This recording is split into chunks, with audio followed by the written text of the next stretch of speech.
El edificio conocido como la estación de Bimenes data, junto con las otras dos viviendas aún habitadas del pueblo, de 1904. Estaba previsto que se convirtiese en el eje neurálgico del tren en el concejo, aunque el sueño pronto se vio truncado. La gente decía que si era la estación del tren, pero todo parece indicar que era más un tipo almacén, tipo vivienda, porque está muy separado de la vía por donde pasaría el tren. La empresa dio en quiebra, se constituyó en 1901, pero pocos años después ya dio en quiebra y entonces ya se vino abajo todo y quedó lo que quedó. Esto era un accionariado potente, ahí estaba Luis Adaro, estaban los hermanos Felgueroso. Un edificio que fue reformado con fondos mineros para darle una segunda vida, en vano. El estilo era más o menos, está bastante bien conservado, solo que dieron eso, un piso más y pusieron el tejado nuevo, en principio para hacer actividades de diversas clases, pero nunca se utilizó para nada. La apuesta ferroviaria, que murió antes de nacer, se había creado con el objetivo de servir de salida al carbón desde la cuenca del Nalón hasta el puerto del Musel. Desde Sotrondio hasta Gijón 50 kilómetros calculaban, y de paso cogía parte de las minas pequeñas de Bimenes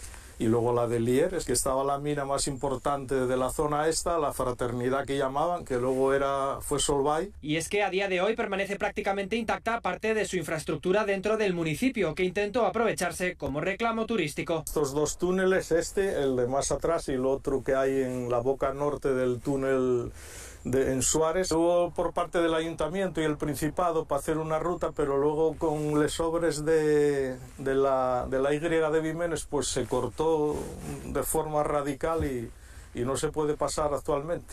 Un edificio y una infraestructura que para algunos suponen el recordatorio de una gran oportunidad perdida para el desarrollo económico del concejo Yerbato.